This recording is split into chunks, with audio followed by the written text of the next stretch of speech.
Sabi digdi da so harong kay to kang nagkuang tukawan sa kuya. Yung nagagilin ini. Tao po. Sir.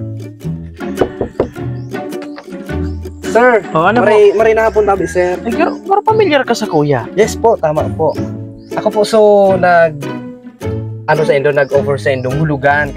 Sulugan. Yes po. So, Sutukawan. Natayaw ka na tulos. so bali po ngunyan, sir, may start na po kamukang paghulog. Paghulog. Para daw ang ando pa sa nakali. Sabi mo sa rumbulan bago maghulog.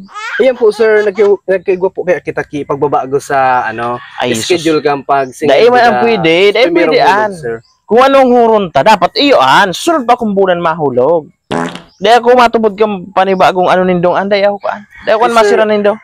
Dahil po kita pwedeng magsuway sa patakaran kan sa tuyang kumpanya. Sabi po, gabos na nagkuang hulugan ngunya na bulan, ma-start na ngunya. Nag-expired na palan, sir, so itong promo palan ito, sir. Yung next month. Dahil akong pakiram kang promo mong umiba ka sa utamado man kita kikapitan paguro ng taan. Ay, dahil mo kita, sir, pwedeng mag-abot na sa karapitan. Dahil.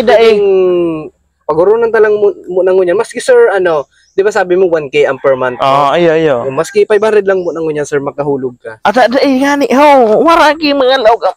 Pag ini po warning lang po. Pag di ka po kaya nakahulog mo niyan, magkakaigwa ka po ki penalty. Penalty kan dahil madumang kita kikapitan man na. Dumigdi ka. Paguro ng tagi kapitan. Sir man,